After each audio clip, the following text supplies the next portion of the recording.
To me, it looked like he actually lost the wheel. The wheel for Ross Chastain is still and perfect. Wheel on the track. Did you leave the wheel loose? You picked the fine time to leave me loose, wheel. And we're back for the Loose Wheel Podcast, Season 2, Episode 13. Oof. Lucky 13. Lucky or unlucky? I think it's lucky. I think it's what we make of it, Andrew. Yeah, we are here, as always. I'm Andrew. Ethan's there. Hi. So we'll get into the review. Why are you watching Toronto-Houston baseball? Because I like baseball, bro. What? Keep yapping. Let me live. Let me live my life. Anyway, so that's what Ethan's doing during the podcast. And now for last week's race reviews. So yeah, Richmond happened for the Cup. Xfinity happened as well. Chandler Smith won. But the important thing of the race... I see you watching it. Yeah, it's a distraction. I always look at the microphone. No, you're not distracted. But the important thing of the race is Dawson Cram decided to not brake in the corner whatsoever and just send Joey Gase spinning into the wall. Hard contact. Ended Gase's day. And Joey Gase said basically his rear bumper was almost all the way off. And then he removed his gloves, which is an OSHA violation, I guess. Rips the rear bumper off, and then throws it at Dawson Cram. The best part of that sequence is his bumper. The sponsor on his bumper was like, I think it was Race Against Crime. Yeah. Yeah, that's hilarious. Yeah. Race Against Crime and you're throwing a bumper at someone. Yeah. With all that being said, both Joey Gase and Dawson Cram do have T-shirts of the incident on their website. Love it. So if you want to buy a T-shirt, you can. I might have to buy a T-shirt. I don't trust Google Forms. I'm sorry. But I don't have enough money to buy a T-shirt. Yeah. Anyway, Stage 1 for Richmond in the Cup was raced in the wet conditions. And yeah, it was kind of interesting. Chase Elliott led. Woo! And Kyle Larson did too. Competition caution at lap 30 with non-competitive pit stops. NASCAR said, okay, everyone must go to the dry tire. And yeah. So, and then in the dry, Larson and Bubba led. Barry spun Suarez, and Larson won under stage 1 under the caution for the thing. And stage 2, Kyle Larson led most of it. There were different strategies that put Truex ahead, and Truex won stage 2. Stage 3, Martin Truex Jr. led. Larson passed MTJ in the pits. Truex repassed laps later. With 2 laps to go, Bubba Wallace spun Kyle Larson, causing the first overtime finish of the year. And during the broadcast, Larry McReynolds said, well, the trends say the average caution in the last 2 Richmond races is 12 laps to go with no overtime finishes. Interestingly, this season has had no overtime finishes, and I'm like, there's going to be an overtime finish. It's the announcer jinx. As a hopefully future play-by-play broadcaster for NASCAR, that would be as an announcer jinx. Yeah. Anyway, that wreck was for Bubba spinning Larson. And under caution, everybody all the lead lap cars pitted, which I thought, someone be different. All you crew chiefs, you're soft. All of them. Well, most of them. If you're outside the top 5, you're soft because you're not going to get to the lead by just doing the same thing as the leader does. If you follow the leader, you're going to follow the leader. So you got to be different. Someone don't take tires. Take 2 tires. Yeah. I don't know. You might want to do something different. Yes, but also at some point, like, you also got to realize, like, maybe the win isn't in the cards today, and you just got to maximize your position, and you don't want to you don't want to take a gamble that's not worth it. Okay, if you're Eric Jones, who's 15th, and you're that team, there's going to be one car coming up onto the lap. If you pit, you're going to be 15th. Or if you stay out, you're gonna lead. Try that's doing something different. You have a chance to win the race. If you sit back in 15th, you're not. And I thought everyone not doing that is everyone being too soft, being too conservative, and sometimes I think I could be a crew chief in terms of the strategy, not in terms of everything else, because I know I would suck at that. But sometimes I say, okay, we're 15th, we're not going to win the race, let's do something different, let's roll the dice. I'm a big fan of gambling on the racetrack, not necessarily off the racetrack, but I do think it would be... If you're back, all the headphone listeners. if you're back there not running well, you might as well do something different. I think. Yeah, Andrew, do you know about the F1 Manager video game? Yeah, I do. Have you played it? No, I have not. I think you might enjoy it. Yeah. Here, I do. I don't know, but it's a little too much for me. But I think you'll like it. I might, but anyway. Moving on. On the restart, or on the pits, Denny Hamlin got the lead in the pits. He didn't jump the restart according to NASCAR, but he looked like he did. As I'm still coughing, you'll love to see it. Everyone else said pretty much as he did. He kind of hit Truex a little bit, but nothing really too bad. And then Truex hit Larson, sideswiped him on the straightaway, which is kind of, you shouldn't do that, but he did because he was mad, which was kind of fine. Not fine, but like understandable.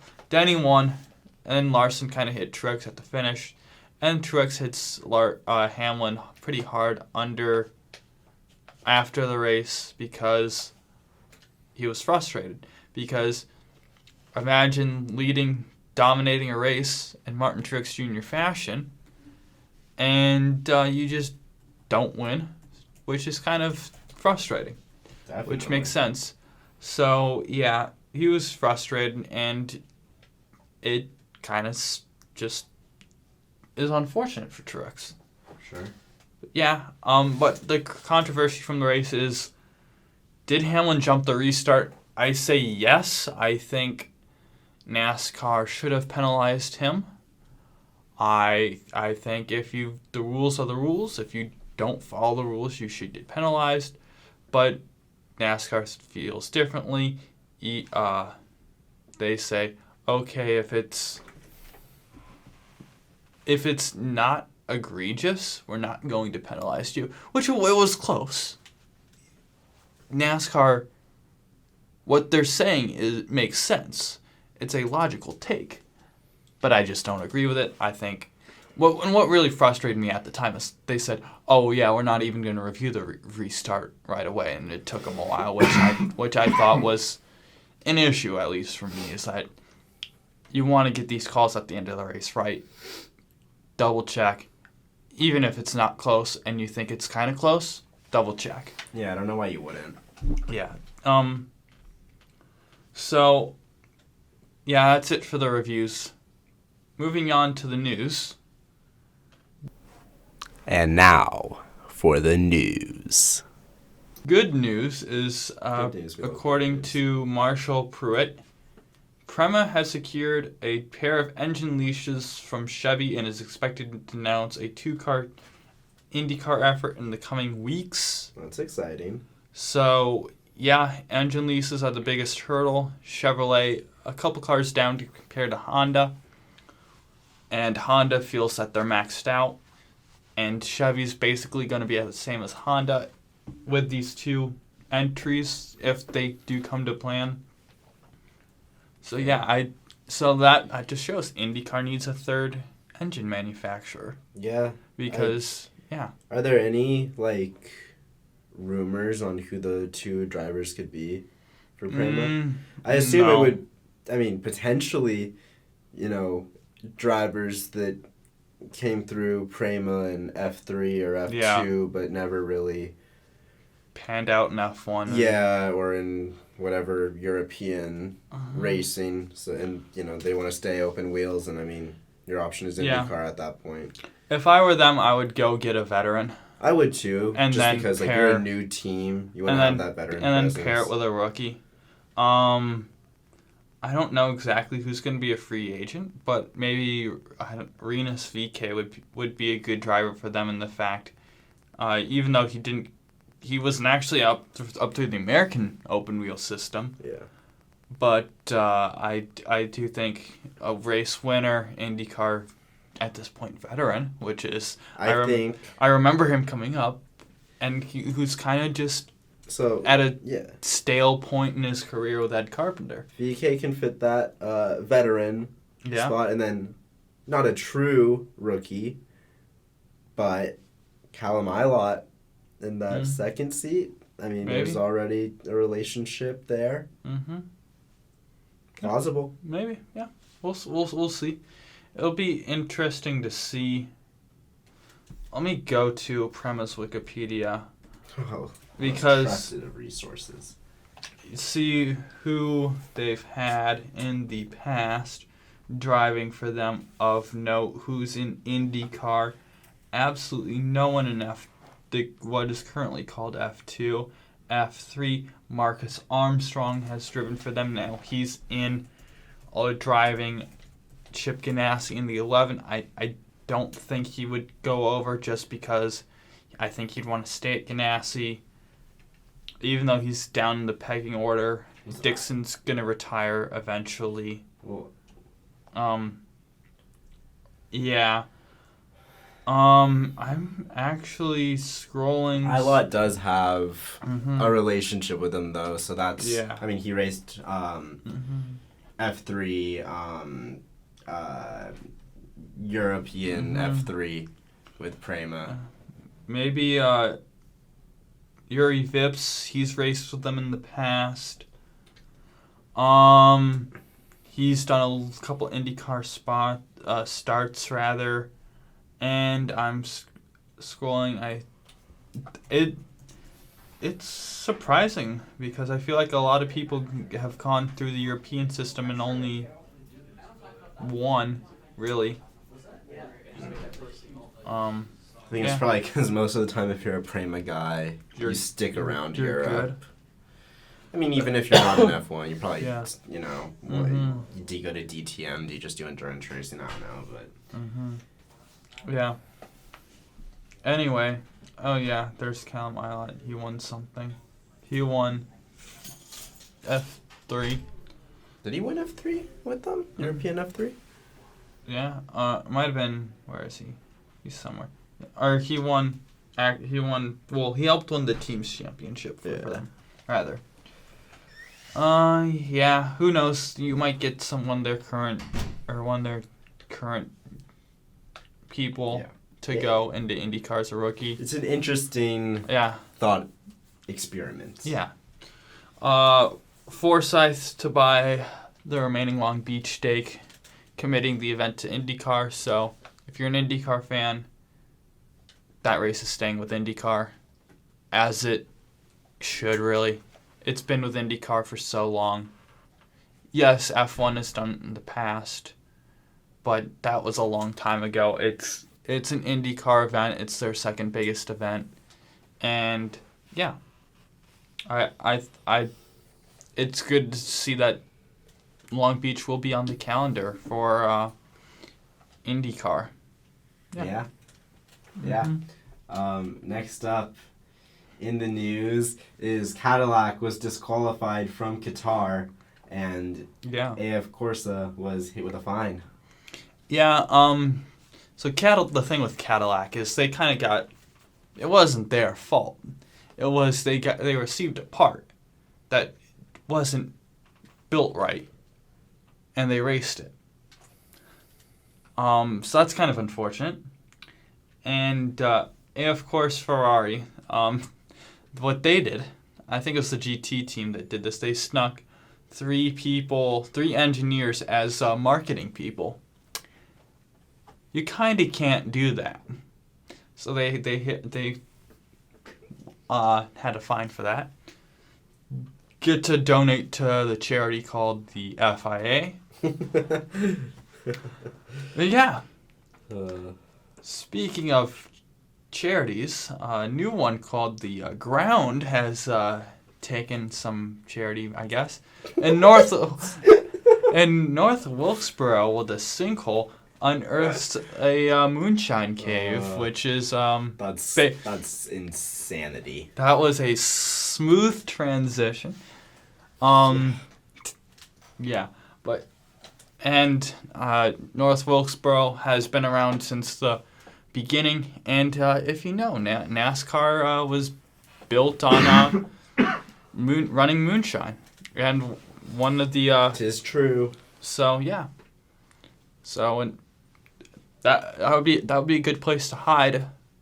Moonshine would be under a racetrack. Not many people are going to look there. So yeah. No. And it was long or not hadn't been used for a while. What it sounds like. Yeah. I wouldn't really imagine so. Ethan, do you want to talk about the Formula One? Yeah, I'll take over the Formula 1 news. So, just in case Red Bull wasn't fast enough, multiple outlets are reporting that Red Bull is bringing a significant upgrade package to Japan. So, Max was going to win by 30. That's a little bit too tight of a gap, so now he's going to win by 40 instead. Well, unless he doesn't DNF. Yeah, I'm being a little sarcastic, but that upgrade package, if it it's just so crazy. Like, Red Bull's already so fast, and they're upgrading the car. Like, you have to stay ahead of your competition. You can't stop upgrading until late in the season if you're a team like Red Bull, or mid-season or whatever. But it still is wild that car could get even faster. But getting into a story that has a little bit more weight to it in terms of just talking about it, McLaren has announced that former Ferrari aerodynamic specialist that they recently just brought in a few months back, David Sanchez, he is going to be leaving McLaren after just a few months. He was part of the technical development of the car, so that's a big loss for McLaren, whose car has been pretty good over these opening races. So McLaren's going to be doing a little bit of restructuring. But yeah, that's a loss there for McLaren for sure. And then, really quickly, Liberty Media bought MotoGP, which, if you don't know, Liberty Media are the owners of Formula One. So now they have both the premier European motorsport cars anyway, and then the premier MotoGP, motorcycle version of F1. So yeah, yes. So Liberty Media now has a little bit of a monopoly in a way. Not really, but kind of. And last bit of F1 news is Liam Lawson recently said in an interview that, he wants to be in the Red Bull family. He wants to reach F1 with the Red Bull family. Red Bull gives him the best opportunity to win right now in Formula One, but he just wants to make it to Formula One. And he's basically said that if it came to it, he would leave the Red Bull family for Formula One. That's the smart thing. Someone sign him. That's the logical thing. But yeah, someone sign him. I'm sure he will be racing the RB next year or even later this year if trends continue. Looking at you, Daniel Ricciardo. But yeah, if he doesn't, Red Bull could lose him, and he's proven that he's talented.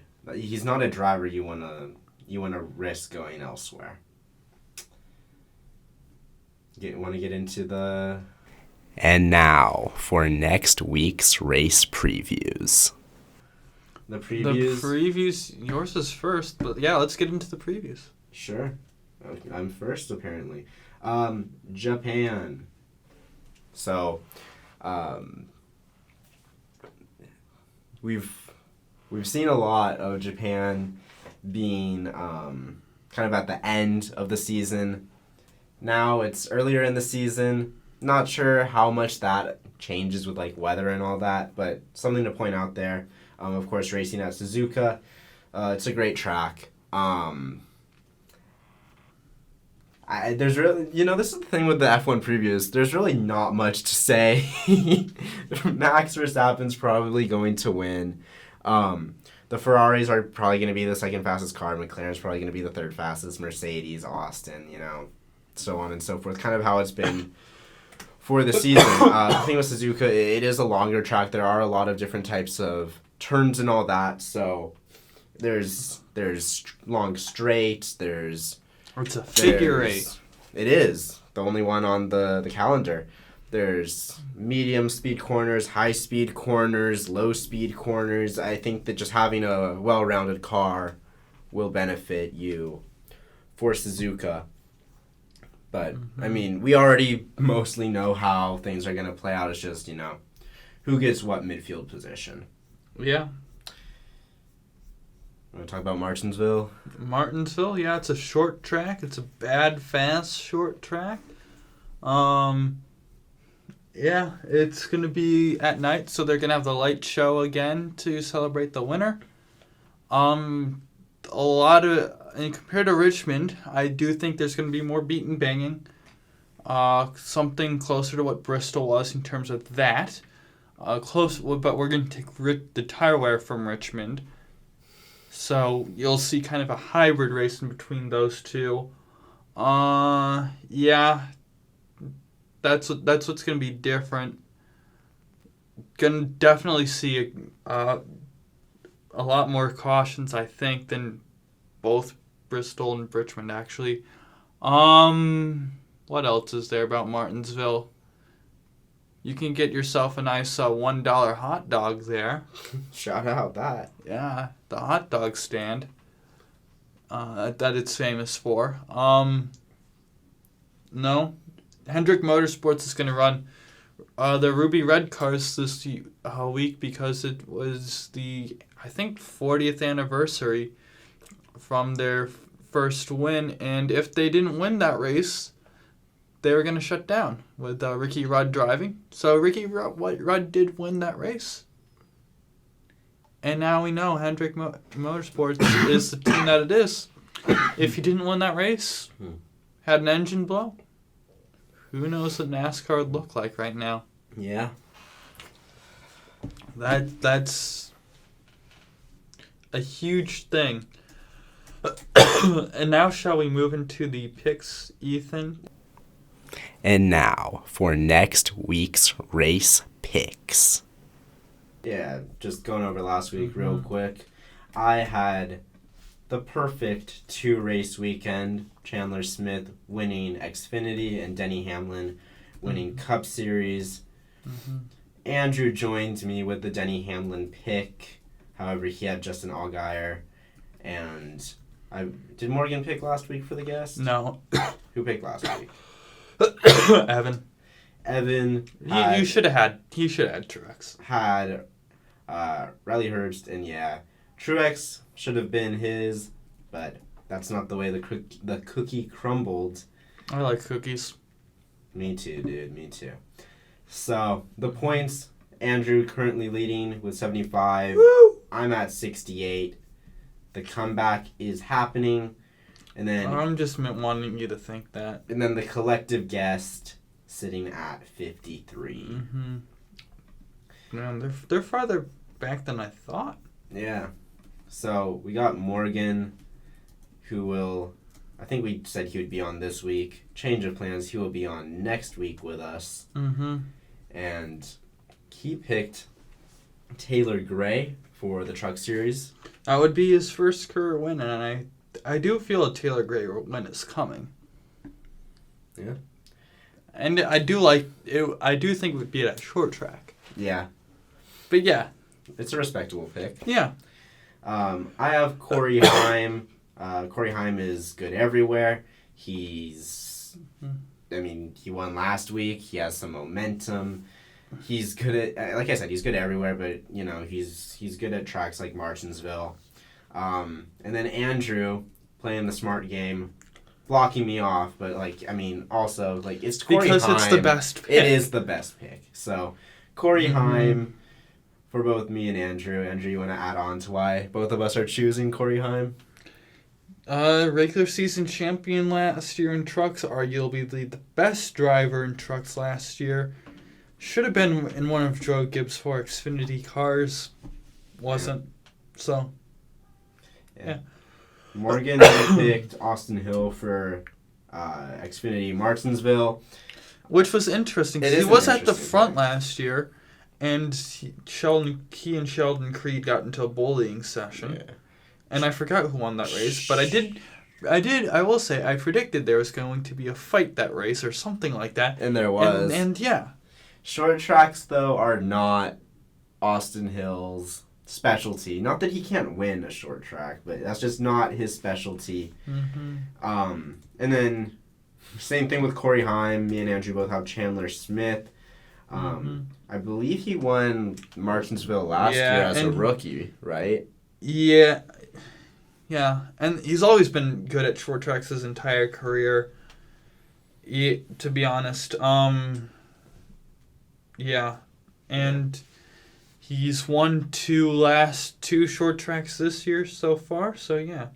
Yeah. And then Morgan has Kyle Larson coming away with the Cup Series victory. Andrew, you have Larson as well? Yeah, I do. Kyle Larson, good at Martinsville. If you're a Hendrick driver, you're good at Martinsville. Got to get that grandfather clock trophy. One of the trophies. Yeah, one of the better trophies. Yeah. Who doesn't love a good grandfather clock in the house? Yeah. I did not go Kyle Larson. I went with William Byron. Not only did Byron win in 2022, but Andrew, I don't know if you've heard of this stat. I might blow your mind. You might? I might. In 4 out of the 6 times Denny Hamlin won a race, and if you want to narrow it to even smaller, to make it sound even better, 3 out of the last 4 times that Denny Hamlin has won a Cup Series race, William Byron has won the very next one. Really? It is a true stat. Stats that exist but do not matter. This is not John Boy Media. Shout out. Probably. However, I'm going to ride with it. He's proven he's good at Martinsville until this stat proves to be wrong. Because, I'll take a 75% success rate. That's better than the blind guessing we do most of the time, the educated guessing. But, this is statistics. This is factual. We'll see. Is your mind blown, Andrew? No. I tried. It's a cool stat, though. Yeah. Stats that exist that don't matter. Yeah. I thought I was going to blow your mind. Because it's going to be old Mr. Larson winning. Yeah, but like it's not. It's actually going to be William Byron. I have the script. No, you don't. Moving on to. If you had the script, you'd be doing better in this. Well, I can't make it obvious I have the script, dude. Come on. Yeah. Moving on to Japan. All three of us have Max Verstappen. Wow. We what don't a think he's going to surprise. DNF again. Interesting. Mm-hmm. And then this is where the differences start happening. Morgan has Charles Leclerc finishing second, a very respectable pick. Yeah. You have Charles' teammate Carlos, last race's winner, finishing second, a respectable pick. I just think that the Red Bulls are going to be so dominant that Perez is going to finish second. I might end up regretting that, but I do have Sergio Perez in second. And then you have Perez in third. Yeah. Because it's the Red Bull. Yeah, it's And the I Red know Bull. you like Perez as a driver as well. Yeah, I do. I have Leclerc finishing third. I don't think that Carlos will be on the podium again. After winning, you think he's just going to be off the podium? Yeah, I mean, he's going to be probably fourth or fifth. Like, probably fourth. Like, that's still very respectable. Yeah. But I'm thinking of Yeah. how I think the Red Bulls are going to do. Yeah. That's only one spot left on the podium. And, yeah, Carlos won last time out. But if I have to pick who's going to be more successful this weekend, because this is this weekend, last race doesn't matter. I'm going to choose Charles. Morgan, though, he just threw all caution to the wind. He did the fanboy pick. And I asked him if he wanted to do this. I gave him the opportunity to change. He doesn't want to change. We have the text. He is picking. Yuki Tsunoda. Yeah, I was gonna think if how close Yuki's hometown, which is like a suburb of Tokyo, is to Suzuka, but Andrew just said it, so not even a drum roll. The home race. The home town, not really, but home country, Yuki Tsunoda, his first career podium in Formula One, according to Morgan Tremmel. Ya heard it here first. Was Lance Stroll going to go bowling again? That's what it probably would take to do that. Yeah, me and Andrew were talking before we pressed the record button. Only two out of the both Red Bulls, both Ferraris, both McLarens, both Mercedes, and Fernando Alonso would have to retire or have significant damage. Well, all but two of those would have to retire or have significant damage for Yuki to get a P3. To have a shot at a P3. Yeah. So that's 9 drivers. Mm-hmm. Good luck, Yuki. You're going to need it. Good luck, Morgan, really. Yeah, the guests are in a hole. Down and Morgan is not helping them. He is not down playing 22 conservative. To me, down 15 to you.